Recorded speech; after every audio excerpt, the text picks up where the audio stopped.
Assalamualaikum warahmatullahi wabarakatuh. Kami dari kelompok 8 akan mempresentasikan makalah yang kami buat yang berjudul Rancangan Prosedur Audit Siklus Investasi pada PT Investama Jaya Tbk yang berbasis asersi dan tujuan. Makalah ini disusun untuk memenuhi tugas Project Based Learning mata kuliah Auditing 2. Sebelumnya, perkenalkan nama saya Felisa Yunabila dengan NPM akhir 2127 dan rekan saya Septian Indah Lestari dengan NPM akhir 2069 dan Alfrida Yuli Rahmawati dengan NPM akhir 2079.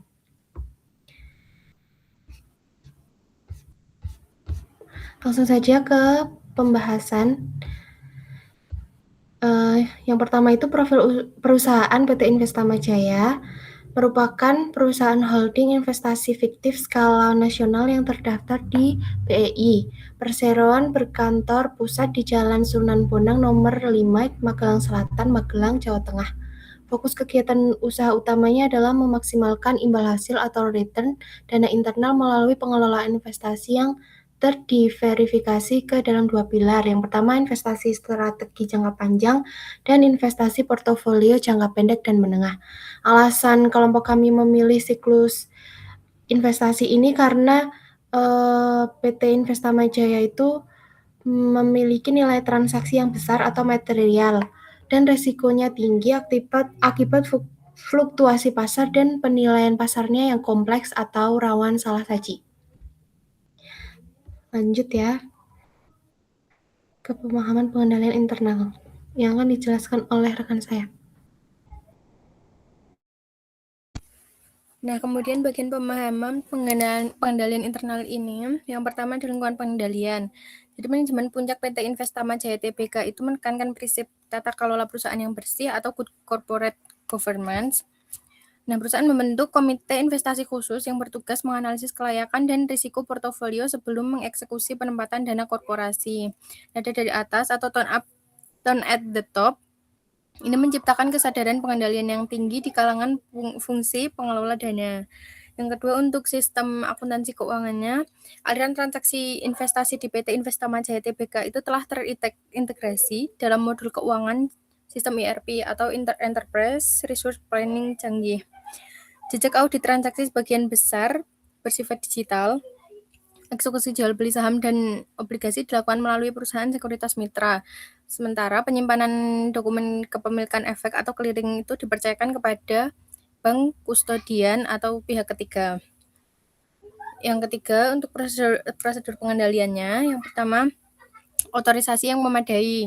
Pembelian saham atau obligasi baru di atas batas nominal tertentu nantinya wajib disetujui secara tertulis oleh direksi atau melalui keputusan komite investasi. Kedua, untuk pemisahan tugas, terdapat batas tegas antar personil eksekusi transaksi pasar modal atau trader or dealer, personil administrasi penyimpanan dokumen, serta staf fungsi akuntansi yang menjurnal transaksi. Ketiga, untuk rekonsiliasi independen, setiap bulan bagian akuntansi melakukan rekonsiliasi independen antara saldo portofolio di buku besar dengan statement of accounting resmi yang dikirimkan oleh bank kustodian. Yang keempat, untuk review penurunan nilai, manajemen memiliki prosedur tahunan terstruktur untuk mengevaluasi laporan keuangan auditan entitas anak guna memantau indikator penurunan nilai investasi atau impairment test. Nah, untuk yang selanjutnya itu adalah identifikasi asersi untuk siklus Investama di PT Investama Jaya Tbk ini. Nah, mengingat Investama Jaya Tbk ini tuh merupakan bisnis perusahaan holding, jadi asersi manajemennya itu yang paling kritis dan memiliki resiko bawaan atau inherent risk tinggi.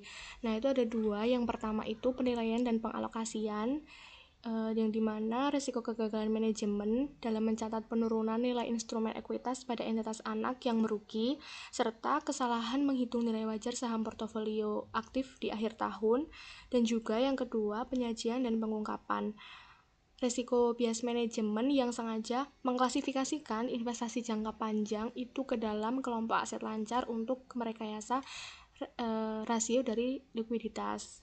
Tapi untuk asersinya di sini tidak hanya dua yang kami kita uji gitu.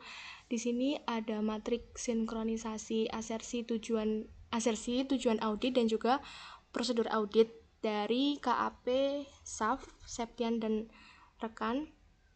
Nah, di sini program auditnya itu siklus investasi ya. Terus nama kliennya ya PT Investama Jaya Tbk, alamat kliennya ada di Jalan Sunan Bonang, nomor 5 Magelang Selatan, Jawa Tengah. Untuk tahun bukunya itu 31 Desember 2025. Nah, langsung saja di sini penjelasan mengenai prosedur audit yang dilakukan oleh kami. Dan di sini nanti ada prosedur khusus dan juga prosedur umum. Yang pertama kita bahas adalah prosedur khususnya terlebih dahulu. Nah, kenapa harus ada prosedur khusus ini di siklus investasi? Karena nilai investasi itu tuh biasanya kan besar. Sehingga kalau misal salah dikit aja itu dampaknya bisa signifikan ke dalam laporan keuangan. Jadi auditor itu memerlukan pemeriksaan yang lebih detail, bukan sekedar analisis secara umumnya aja. Terus penilaian atau valuasinya itu kalau di investasi itu tidak selalu sederhana gitu, karena nilai investasi itu kan berubah-ubah, apalagi kalau misalnya terkait dengan harga pasar atau metode penilaiannya seperti fair value atau cost dan lain-lain. Jadi itu bisa rawan salah hitung atau manipulasi gitu. Jadi perlu prosedur khusus. Nah, di sini prosedur khususnya dari resiko penurunan nilai investasi saham jangka panjang atau impairment pada entitas anak atau asosiasi yang merugi tidak diakui oleh manajemen. Nah, asersinya berarti di sini penilaian dan alokasi.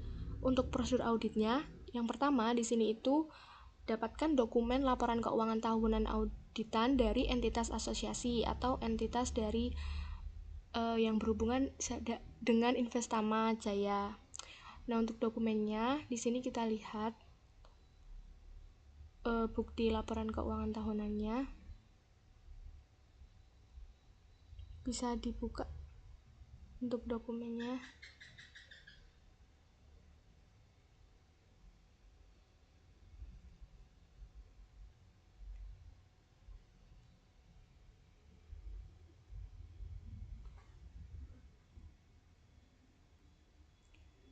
Nah, oke, di sini ada bukti. Untuk buktinya yang dokumen 1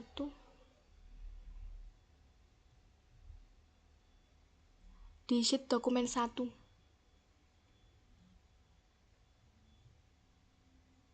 Nah, di sini ada salinan dari laporan laba rugi PT anaknya atau investe. Nah, untuk perusahaan entitasnya itu tuh di sini ada PT Nusantara namanya. Nah, di sini PT Anak Nusantara laba ruginya itu kita bisa lihat di sini ada laporan laba rugi 3 tahun terakhir gitu ya, 2023, 2024 dan juga 2025. Nah, di sini kita itu ingin menguji apakah terjadi rugi beruntun selama 3 tahun ke belakang atau rugi yang berturut-turut. Nah, di sini kita bisa lihat bahwa rugi bersihnya dari 2023 ke 2025 itu mengalami kerugian yang terus-terusan gitu ya. Yang 2023 itu ruginya 450 juta, tapi di tahun 2024 itu juga malah lebih gede, 800, sampai di 2025 itu rugi sampai 1 miliar 100. Nah, di sini itu ada tick mark gitu ya. Di sini seperti tanda centang, itu mengartikan bahwasanya itu telah dicocokkan dengan laporan keuangan auditan dari PT Anak Nusantara oleh KAP Ahmad dan Rinaldi gitu, dengan opininya itu WTM, yang mana maksudnya itu wajar tanpa pengecualian gitu. Nah, karena kita melihat di laporan laba rugi ini terjadi kerugian secara berturut-turut gitu, berarti si Investama Jaya Tbk itu harus mengakui adanya kerugian itu atau adanya penurunan nilai atau impairment. Kita bisa lihat untuk perhitungan rasionya di bawahnya, itu ada perhitungan rasio profitabilitas setiap tahun gitu ya. Ruginya mulai dari minus 3,81% sampai di tahun 2025 ini itu minus sampai 12%. Nah, kesimpulan dan analisis evaluasinya, berdasarkan hasil evaluasi atas laporan laba rugi komprehensif dari PT Anak, itu disimpulkan bahwa ada indikator kerugian beruntun atau consecutive losses yang signifikan di entitas asosiasi. Nah, di situ juga didukung oleh bukti-bukti finansialnya bahwasanya ada kerugian yang membengkak. Nah, karena kita udah mendapatkan dokumen yang pertama, kita bisa next ke dokumen yang kedua. Nah, di sini itu ada kertas kerja uji kelayakan proyeksi arus kas.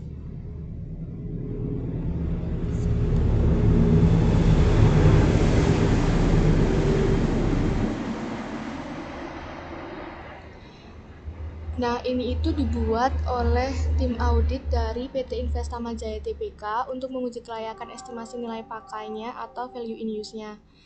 Nah, di sini itu melalui perhitungan present value dengan tingkat diskonto yang sudah ditentukan sebesar 12% atau tingkat WACC-nya. Agak scroll bawah, di situ total estimasi nilai pakainya itu adalah 11 miliar 200 dari present value arus kas masa depannya ditambahkan dengan estimasi nilai sisanya, sehingga estimasi nilai pakainya itu adalah 11 miliar 200 gitu. Nah, untuk kembali ke dokumen yang sebelumnya, yang Word maksudnya.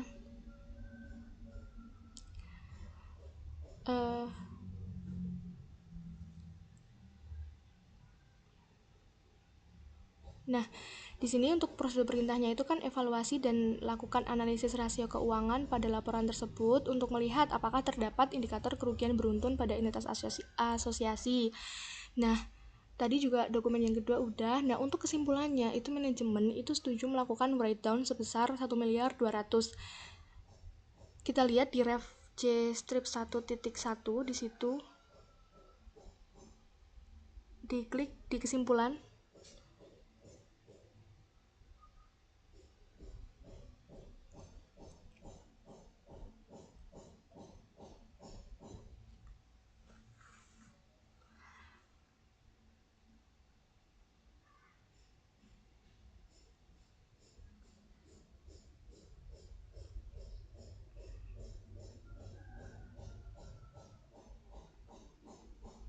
Nah, minta tolong untuk sheet yang J strip 1.1 untuk impairment anaknya.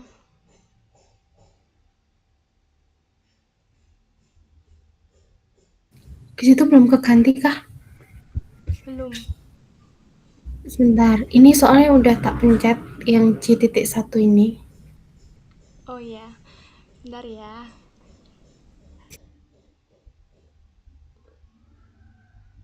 Belum menampilkan sheetnya soalnya. Nah, udah. Nah, di sini kertas kerjanya ini pengujian penurunan nilai investasi saham jangka panjang gitu. Kalau kita lihat di sini, komponennya itu kita lihat nilai tercatat sebelum impairment-nya. Jadi saldo awal investasi jangka panjang itu 12.400. Ini kita melihat dari sumber data Investama Jaya yang menunjukkan bahwa saldo awalnya itu 12.400. Terus estimasi nilai terpulihkannya atau nilai pakainya itu 11 miliar 200 dari penilaian yang sudah dilakukan di dokumen 2 tadi. Nah, untuk mengakui penurunan nilai atau kita tahu ada rugi penurunan nilai atau enggak, itu kita lihat kalau misalnya nilai tercatat investasinya itu lebih besar dari nilai terpulihkannya, itu berarti terjadi rugi penurunan nilai. Tapi kalau kebalikannya, itu berarti terjadi keuntungan. Ketika terjadi keuntungan, itu tidak perlu adanya jurnal penyesuaian. Nah, tapi karena di sini itu ada rugi penurunan nilai, rugi itu harus diakui. Jadi harus membuat adanya jurnal penyesuaian. Nah, di sini kami sebagai auditor itu mengusulkan adanya jurnal penyesuaian atau AJE yang dimana debitnya itu rugi penurunan nilai investasi sebesar 1 miliar 200 sebesar selisihnya, dan kreditnya adalah investasi saham jangka panjang sebesar 1 miliar 200 juga. Nah, auditor melakukan adanya penyesuaian ini atau reklasifikasi itu sudah berdasarkan persetujuan dari manajemen si Investama. Bisa dilihat di bukti 1, di sheet bukti 1. Nah, di sini ada surat memorandum internal dari Direksi Investama Jaya yang menyatakan bahwa PT Investama Jaya Tbk itu menyetujui hasil perhitungan evaluasi penurunan nilainya tadi, di mana yang nilai terpulihkannya 11.200 dan nilai tercatat semulanya itu 12.400. Jadi si manajemen atau bagian dari Investama Jaya Tbk itu sudah ada surat yang menunjukkan persetujuannya gitu, sehingga auditor itu bisa melakukan adanya reklasifikasi dari penurunan nilai itu. Jadi penurunan nilainya itu harus diakui gitu. Nah, yang selanjutnya, karena prosedur khususnya itu hanya satu, itu selanjutnya masuk ke prosedur umum yang akan dijelaskan oleh rekan saya.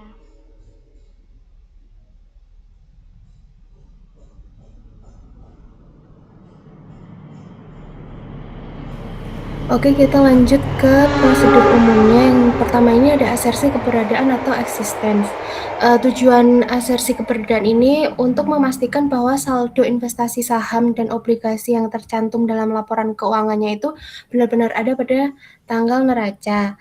Nah, prosedurnya ini ada dua. Yang pertama itu inspeksi fisik efek internal, yaitu melakukan inspeksi fisik terhadap sertifikat saham dan obligasi asli yang disimpan di dalam safe deposit box atau SDP perusahaan. Terus memeriksa kuantitas, nilai, nomor seri dan keabsahan dokumen dan pastikan atas nama PT Investama Jaya.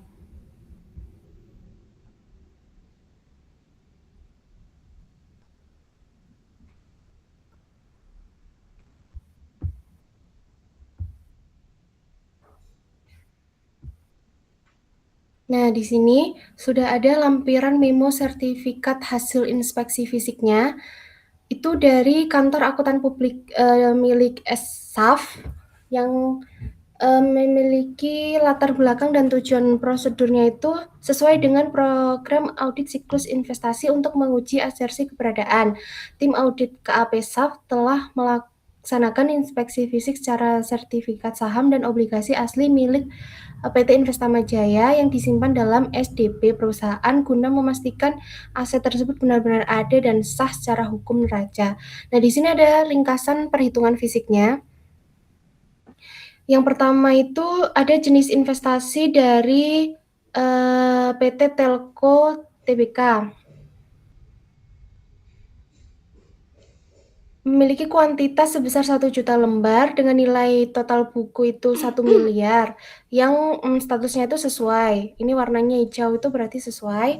Terus yang kedua itu jenisnya obligasi milik PT Astra Jaya yang memiliki kuantitas 1.000 lembar dengan total buku 1 miliar. Statusnya juga sesuai. Nah, temuan dan evaluasi auditnya itu 100% cocok antara fisik sertifikat asli dengan buku besar per 31 Desember 2025.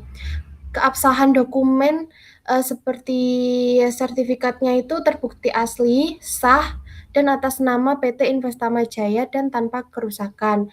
Lalu status penjaminannya itu tidak ada indikasi efek sedang dijaminkan kepada pihak ketiga. Maka audit bisa menyimpulkan bahwa bukti lampiran memo sertifikat itu senilai 2 miliar yang disimpan di SDP terbukti benar pada tanggal neraca. Dengan demikian, asersi keberadaan untuk penyimpanan internal telah terpenuhi secara sah. Jadi ini sudah benar, lampiran memonya sudah sesuai juga. Maka dari itu,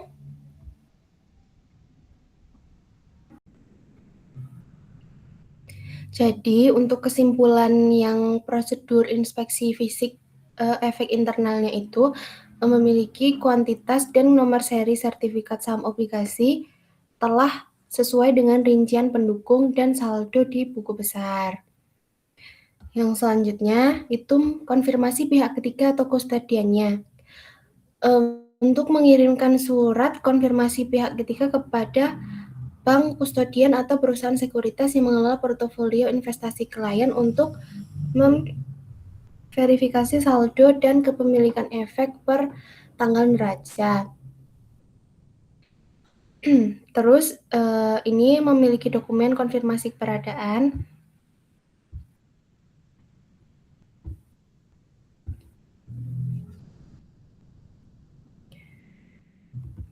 Nah, kustodiannya ini bernama PT Indo Premier Sekuritas.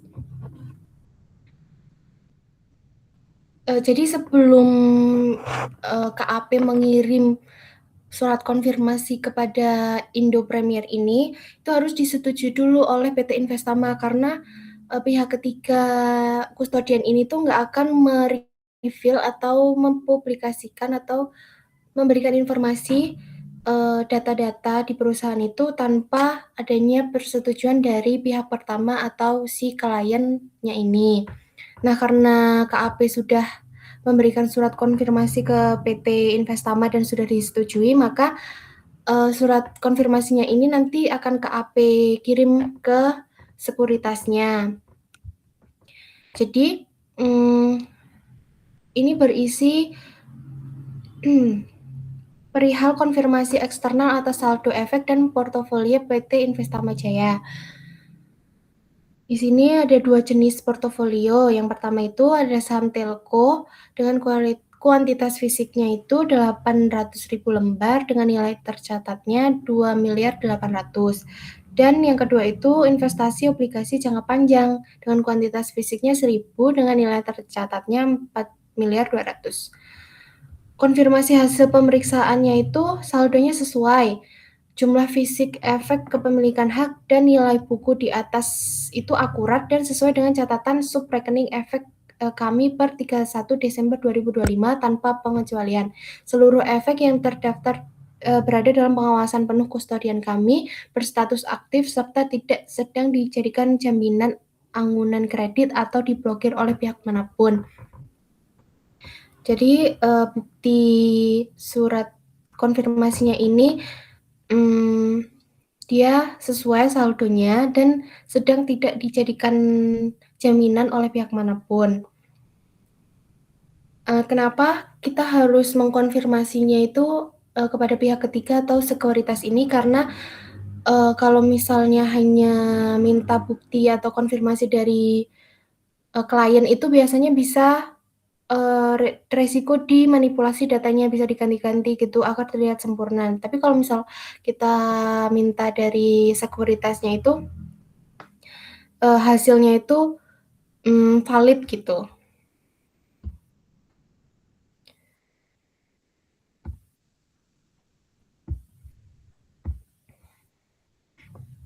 Jadi untuk kesimpulan di konfirmasi pihak ketiganya itu saldo investasi terkonfirmasi positif oleh pihak sekuritas tanpa selisih. Dengan demikian asersi keberadaannya itu sesuai dan tidak ada salah saji. Oke, lanjut ke asersi yang kedua yaitu penyajian dan pengungkapan yang akan dijelaskan oleh rekan saya. Oke, yang selanjutnya itu ada asersi, penyajian dan pengungkapan atau disclosure. Nah, tujuan dari asersi ini itu untuk memastikan bahwa investasi itu sudah diklasifikasikan dengan benar dan tidak ada aset yang dijaminkan tanpa pengungkapan.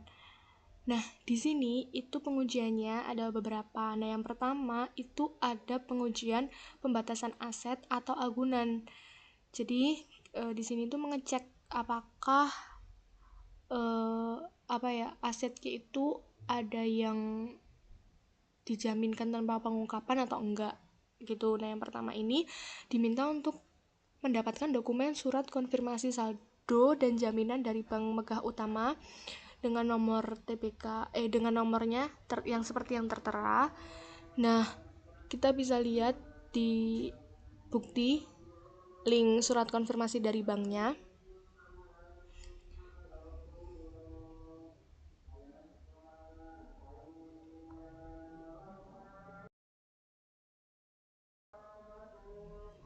Nah, di sini itu ada surat konfirmasi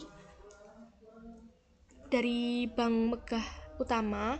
Di sini itu mengkonfirmasi saldo dan jaminan dari fasilitas kredit si PT Investama Jaya. Nah, di sini isi dari suratnya itu bank menyatakan atau mengonfirmasi bahwasanya per tanggal 31 Desember 2025 portofolio saham dari PT Telco Tbk dengan nomor rekening yang tertera yang terdaftar atas nama PT Investama Jaya Tbk itu tercatat bebas dari segala bentuk ikatan jaminan, gadai ataupun agunan atas fasilitas kredit pihak ketiga manapun, dan tidak ada pembatasan hukum atau kontraktual atas penarikan atau pengalihan aset investasi. Jadi setelah adanya surat ini itu berarti terbukti gitu ya bahwa PT Investama Jaya Tbk itu terbebas dari agunan, jaminan, dan juga lain-lainnya. Nah, terus untuk prosedur yang kedua, di file Word-nya, nah itu penelaahan aturan klasifikasi internal.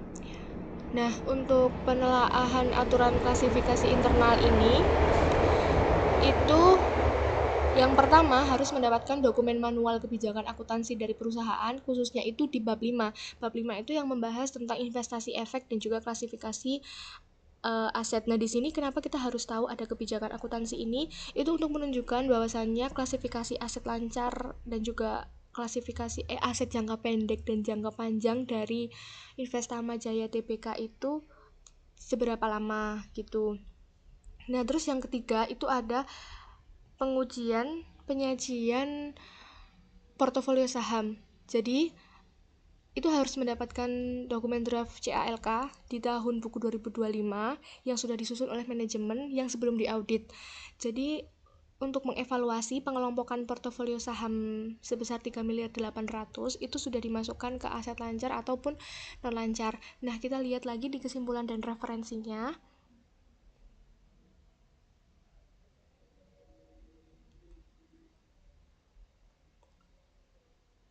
Nah, untuk kesimpulannya itu agak ke atas. Nah, ini investasi itu bebas dari agunan dan penjaminan pihak ketiga dan pengungkapannya ada di CALK. Lalu untuk pemeriksaan yang penyajian asetnya itu ternyata terdapat portofolio saham sebesar 3.800.000.000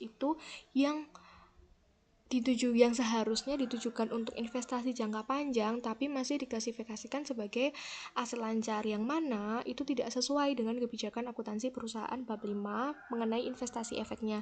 Kita bisa lihat di referensinya J strip 2.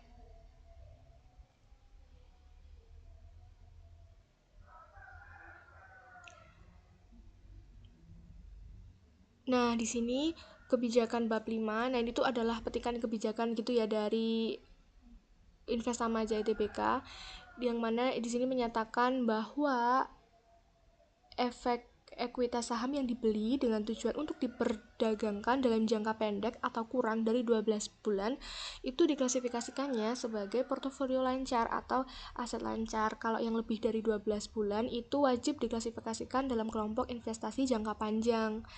Nah, kita lihat di dokumen 3. Nah, di sini ada draft CALK-nya juga, sesuai tadi yang ada di dapatkan dokumen perbandingan draft gitu ya. Nah, di sini ini ada draft awal dari manajemen yang sebelum diaudit.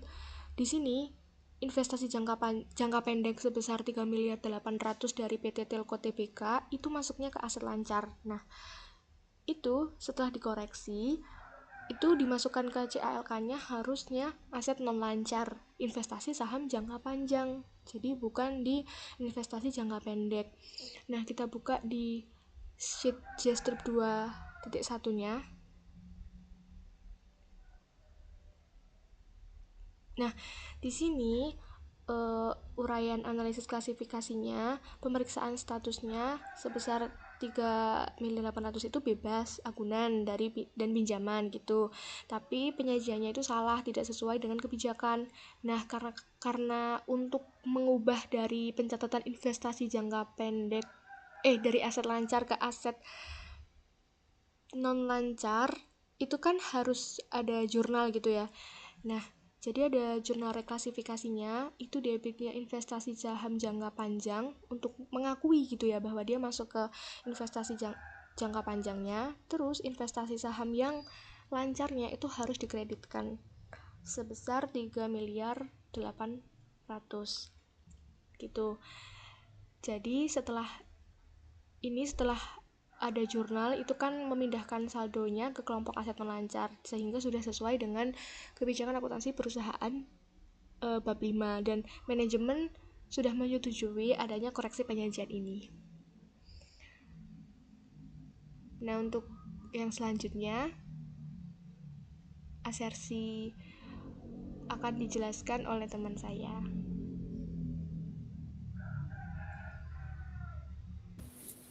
Selanjutnya untuk yang ketiga ini ada asersi kelengkapan atau completeness yang tujuannya memastikan transaksi investasi dan pendapatan terkait dividen atau bunga selama tahun 2025 yang telah dicatat seluruhnya. Nah, untuk buktinya itu yang pertama itu ada vouching mutasi saham dan rekening koran. Nah, perintahnya lakukan pencocokan atau vouching mutasi penambahan dan pengurangan saldo investasi ke dokumen pendukung seperti nota konfirmasi broker dan rekening koran bank. Nah, untuk buktinya ini ada di hyperlink itu.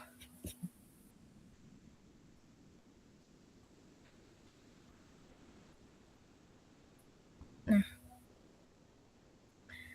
di sini terdapat rekening koran. Nah, di sini kami melakukan prosedur pencocokan secara independen. Kami menarik data mutasi kas keluar dan kas masuk dari rekening koran bank perusahaan sepanjang periode Januari hingga Desember.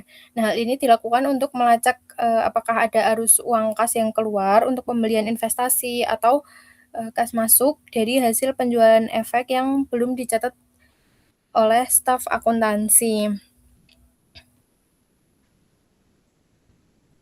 Nah, di sini juga ada konfirmasi rekening koran dari PT Investama Jaya Tbk yang menerangkan bahwa sehubungan dengan permintaan konfirmasi dari klien PT Investama Jaya Tbk ini disampaikan bahwa rekening nomor 1.4567890 tersebut atas nama PT Invest Jaya Tbk pada periode Januari hingga Desember 2025 itu menunjukkan saldo akhir sebesar 250 juta. Transaksi yang tercatat diantaranya yang pertama ada dividen saham ABC sebesar 15 juta pada tanggal 23 November 2025. Kemudian ada transaksi pembelian saham XZZ sebesar 100 juta pada tanggal 28 Desember 2025. Kemudian ada transaksi dividen saham CKL sebesar 20 juta pada tanggal 3 Januari 2026. Nah, demikian surat konfirmasi itu disampaikan untuk digunakan sebagaimana mestinya. Kemudian kembali ke Word. Nah, itu seluruh mutasi telah didukung oleh nota konfirmasi broker yang valid. Untuk dokumen buktinya, bawah lagi. Nah, itu. Yang tengah. Nah, dokumen bukti rekening koran bank nota konfirmasi broker pada periode Januari Desember 25 untuk nota konfirmasi brokernya. Minta tolong diklik.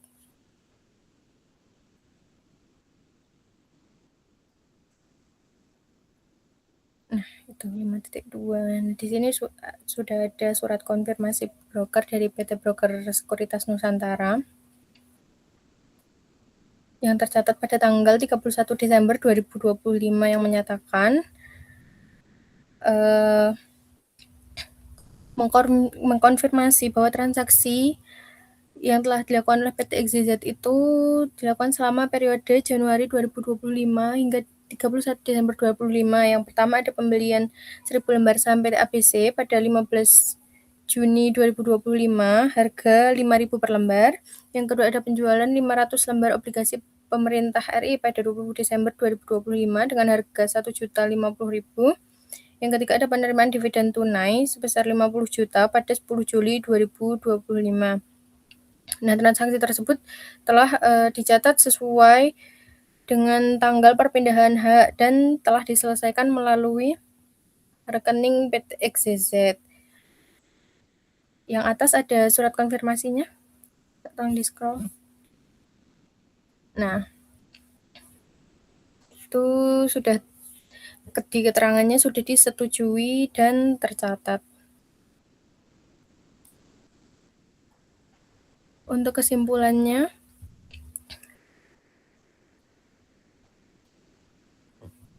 nah, seluruh transaksi telah dicatat pada periode yang tepat sesuai dengan tanggal perpindahan haknya.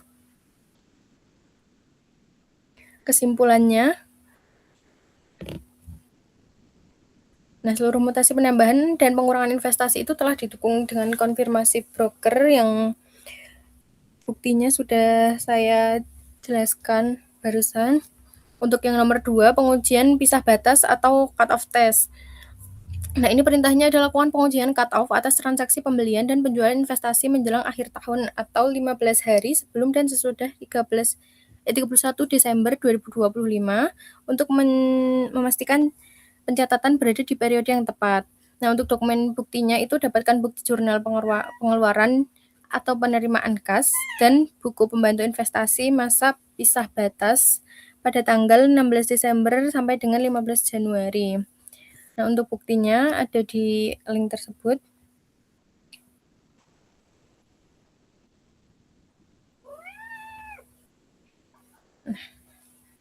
Nah, di sini ada KKA investasi saham pengujian pisah batas atau cut off test periode pengujian 16 Desember 2025 hingga 15 Januari 2026. Nah, di sini menerangkan bahwa ada tanggal transaksi atau broker advice pada tanggal 18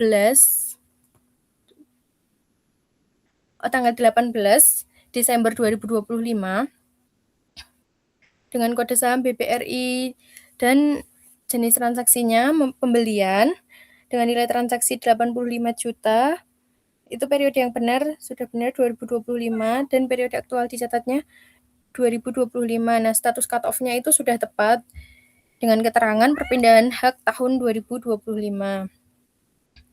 Untuk yang kedua itu tanggal transaksi pada tanggal 29 Desember 2025 dengan kode saham BMRI, jenis transaksinya itu dijual, nilai transaksinya sebesar 120 juta, periodenya sudah benar, yaitu tahun 2025, periode aktualnya juga dicatat dengan tahun 2025, dan status cut off-nya sudah tepat dengan perpindahan hak tahun 2025.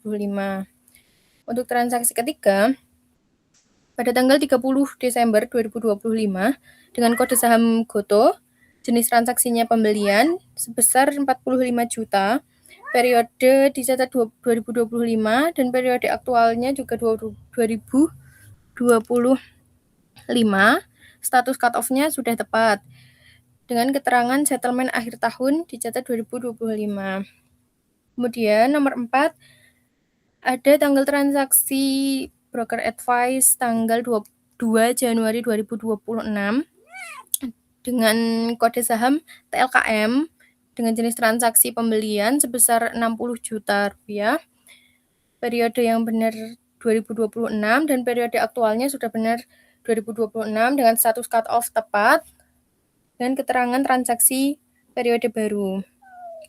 Dan yang terakhir, pada tanggal 5 Januari 2026 dengan kode saham ASII dengan jenis transaksinya penjualan sebesar 95 juta, periode yang benarnya 2026, periode aktual juga 2026, status cut off-nya sudah tepat dengan keterangan transaksi periode baru.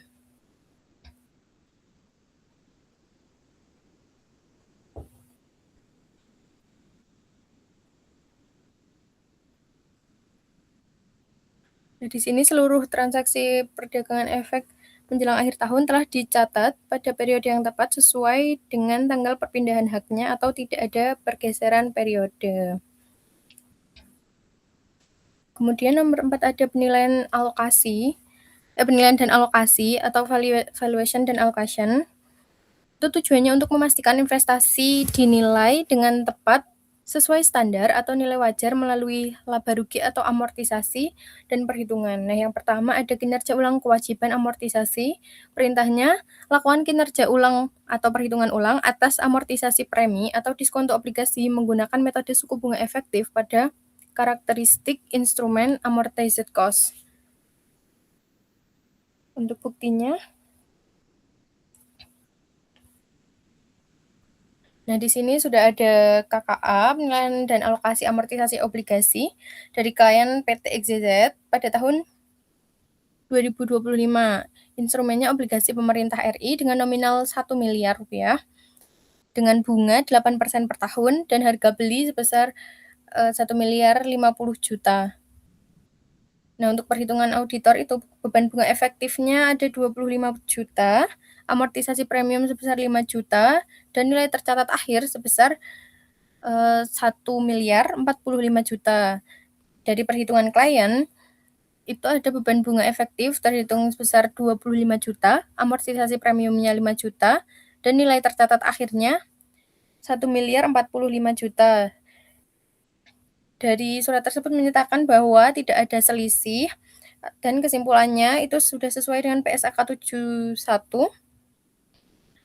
dan menerangkan tidak ada salah saji material. Kemudian ada surat konfirmasi bunga obligasinya.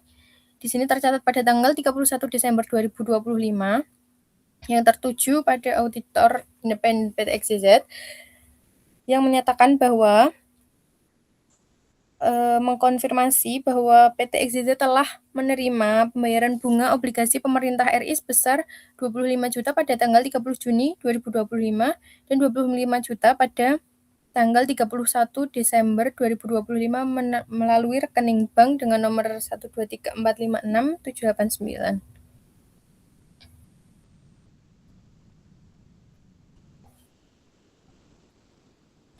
Nah, untuk kesimpulannya, hasil perhitungan ulang independen itu menunjukkan bahwa beban atau pendapatan bunga yang tercatat pada nilai obligasi telah dihitung dengan akurat dan sesuai dengan PSAK terkait. Nah, selisih perhitungan auditor dan pencatatan klien itu tadi terhitung RP0 atau tidak ada selisih dan artinya tidak material.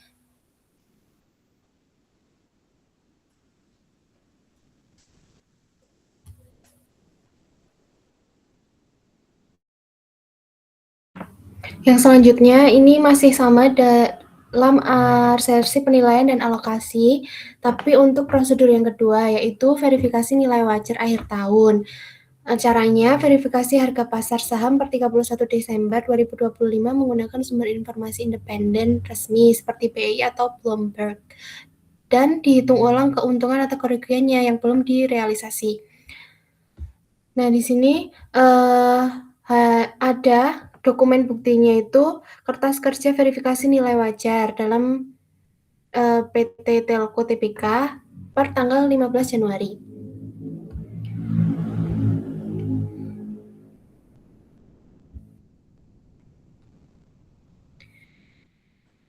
Nah, ini ada kertas kerja auditnya dengan klien PT Maju Bersama.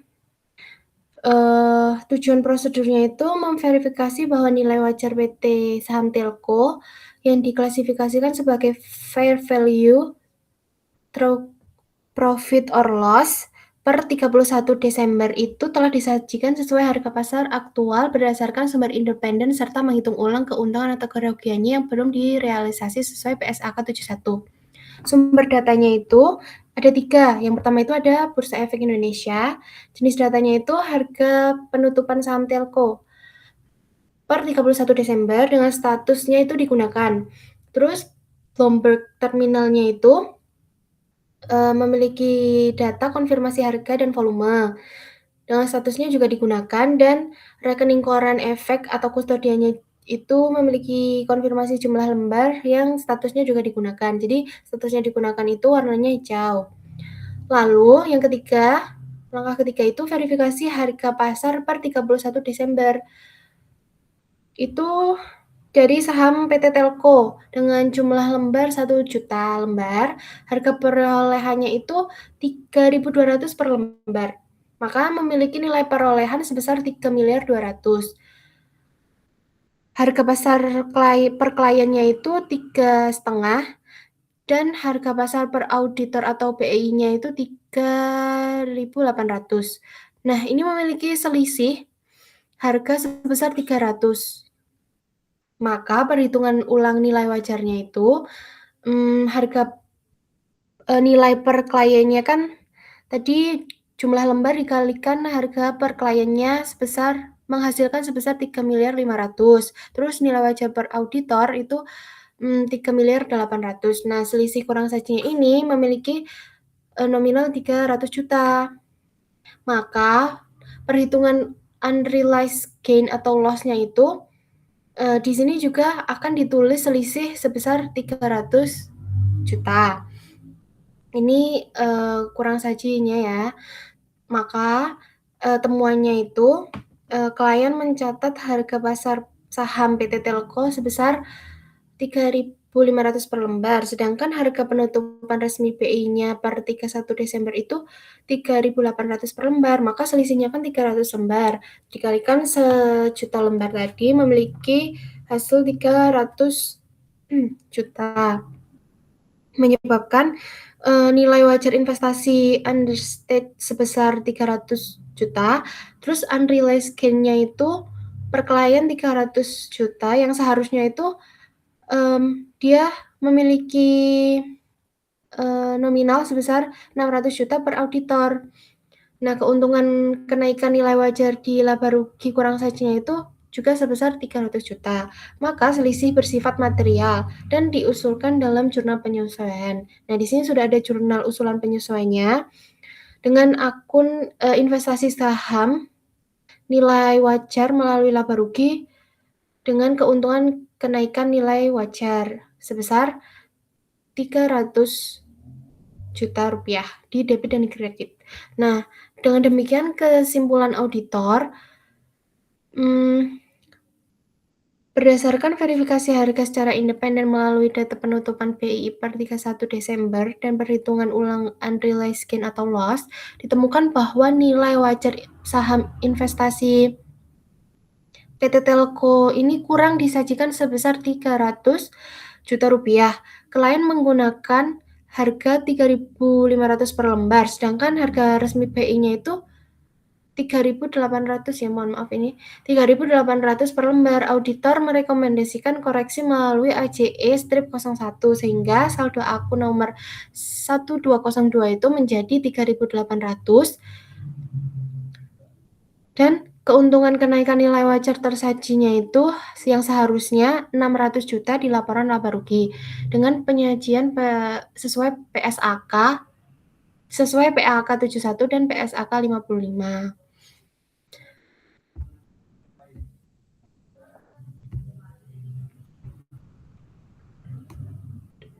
Terus di asersi ini juga memiliki kesimpulan bahwa ditemukan kurang saji nilai wajar saham Telco yaitu tadi sebesar 300 juta dan diusulkan jurnal penyesuaian AJE strip 01.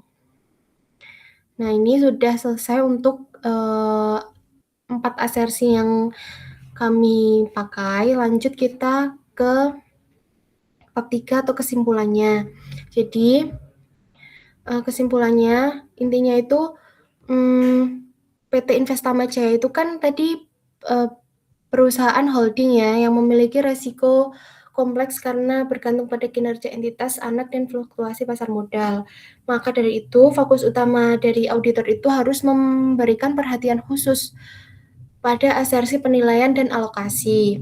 Karena potensi resiko utamanya itu bisa jadi adanya kegagalan manajemen dalam mengakui penurunan nilai pada entitas anak yang merugi, terus juga adanya kesalahan penentuan harga wajar efek portofolio pada tanggal pelaporan yang kayak asersi yang terakhir tadi. Terus juga adanya harus ada pondasi pengendalian internal. Karena perusahaan ini tuh harus memitigasi resiko bawaan yang seharusnya itu melalui integrasi sistem ERP untuk biar otomatis dan efisien. Terus juga harus ada pemisahan tugas dan pelibatan pihak ketiga untuk menjamin keamanan aset.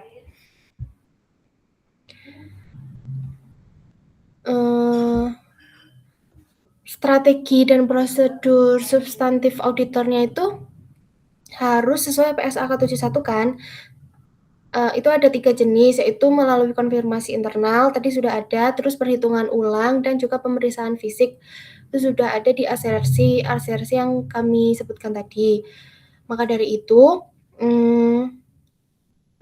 output auditnya itu harus memadukan pengujian pengendalian otomatis dan pengujian substantif yang mendalam, agar hal tersebut bisa meyakinkan bahwa laporan keuangan itu mencerminkan posisi investasi yang secara akurat, serta melindungi pemangku kepentingan dari resiko manipulasi aset dan kesalahan penilaian instrumen keuangan.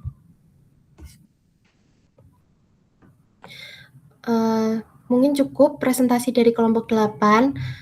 Kurang lebihnya kami mohon maaf, kami akhiri. Wassalamualaikum warahmatullahi wabarakatuh.